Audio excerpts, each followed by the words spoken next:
Welcome back to another explainer.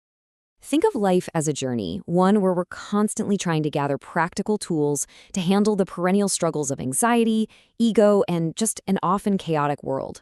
Today, we are taking a fascinating look into some of the absolute oldest, most foundational tools human beings have ever devised for finding peace. We are looking at the practices of prayer and meditation, drawing directly from the profound insights of 12 Steps to a Good Life. But listen, we aren't looking at this from a rigid or dogmatic perspective. Not at all. Instead, we're building a highly practical, demystified toolkit that you can literally start using today. Okay, let's look at our roadmap. First up, seeking peace and guidance. Second, the practice of prayer. Third, methods of meditation. Fourth, breathing and visuals.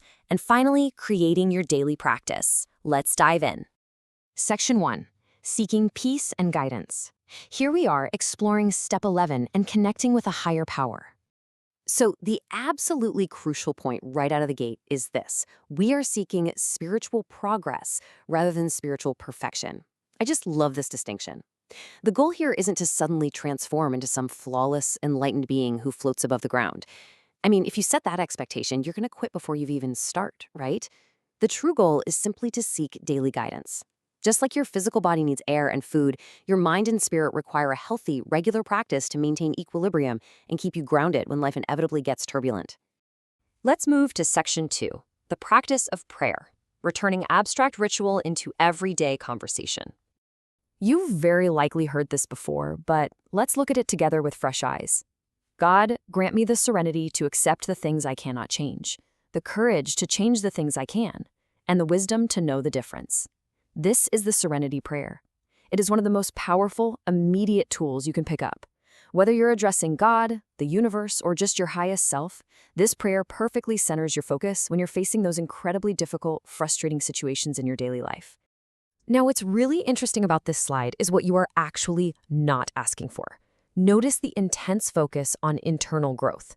You aren't demanding that the outside world change, or that your rent gets miraculously paid, or that a difficult person at work suddenly becomes nice. No, you're asking exclusively for internal transformation, serenity, courage, and wisdom. Basically, you're asking to be given the tools to handle reality, rather than asking reality to magically bend to your will. If you want a bit more structure, the source text provides a highly digestible checklist using the ACTS acronym. First, adoration. This is expressing awe for creation or your higher power. Second, confession, honestly admitting your mistakes or wrongdoings. Third, thanksgiving, expressing gratitude for your blessings, things like health, relationships, or shelter. And finally, supplication, which is asking for those non-material internal things we literally just talked about, like serenity and wisdom. It takes the whole abstract concept of prayer and turns it into a super clear step-by-step mental process. On to Section 3, methods of meditation. This is about how to quiet down and really listen. And this brilliantly illustrates the two main pathways of meditation we have at our disposal. On one side, we've got focused meditation. This is where you anchor your active mind onto a single point, like the feeling of your breath moving in and out, or repeating a specific phrase. Whenever your mind wanders, and it will, you just gently pull it back to that anchor.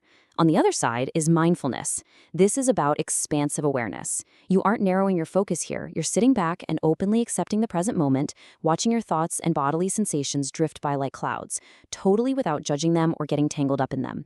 Section 4, breathing and visuals. We're transitioning from the spiritual down into the physical. Okay, let's start with your breath, which is literally the pivot point between your conscious and unconscious mind. The source details diaphragmatic breathing. You sit straight and you inhale deeply, pulling air all the way down into your belly so it expands like a balloon. Then you exhale calmly, making sure the exhale takes just a little bit longer than the inhale. And there is actual physiological magic happening here. Pulling air deeply into your belly activates your vagus nerve, which releases acetylcholine. This instantly slows your heart rate, engages your parasympathetic nervous system, and immediately relaxes you. It's like a biological reset button. Here is another incredibly specific numeric rhythm called 4-7-8 breathing. Let's go through it. You inhale for a count of 4, you hold that breath for a count of 7, and you slowly exhale for a count of 8. If you do just 4 cycles of this, you will physically feel the difference. Because the exhale is twice as long as the inhale, it rapidly settles the nervous system and drastically reduces anxiety. It pairs perfectly with any spiritual practice. Once your breath is steady, you can use your mind's eye. This is the lake visualization technique. You see, you possess the incredible ability to create vivid scenes in your mind that your brain actually physically responds to. Imagine a deep lake. If you watch carefully, the surface is always changing, it's whipped up by the wind, rippled by rain. But deep beneath that turbulent surface, the depths remain absolutely still and unmoving. You are that lake. Your thoughts and daily stressors are just weather on the surface, but your core remains tranquil and untouched. Section 5. Your daily practice. Let's talk about integrating these tools into your actual life. The author defines this integration as inner focus. It's the consolidation of prayer and meditation into a personalized routine. Honestly, it doesn't matter what you call it, quiet time, prayer time, or meditation. The whole point is to make this connection to the divine, or your highest self, as natural as thinking a thought or taking a breath. You're just mixing the methods and techniques that work best for you.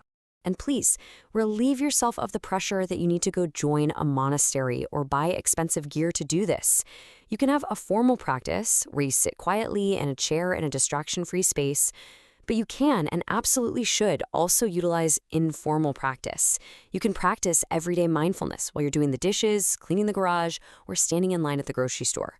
Just bring in your attention entirely to the present moment without judgment while doing chores. That is a profound spiritual practice in itself. Let's try a micro-meditation right now, using a technique from the text called opening a space. I want you to close your eyes, just for a moment, and observe your mind. Don't try to control anything. Now ask yourself silently, what is my next thought? And wait patiently for it to emerge. Did you notice that tiny gap? That moment of pure emptiness while you waited? When you actively wait for the thought, there is no thought. That brief, quiet space right there, that is the essence of mindfulness. And the true secret to this entire toolkit is incredibly simple. Wear the path deeper by walking it sincerely and often. Consistency is absolutely everything. If you miss a day, don't judge yourself. Just return to the practice. You build the habit simply by coming back to it, gently, day after day.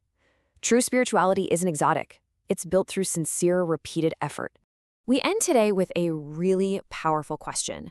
The text references the story of the Buddha, sitting beneath the Bodhi tree, finding an immovable spot within himself where no distractions or anxieties could uproot him. The perennial struggles of life, the anxieties, the fears, they are completely inevitable.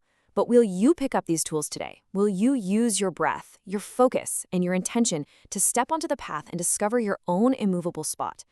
The tools are right in front of you. It's time to start building.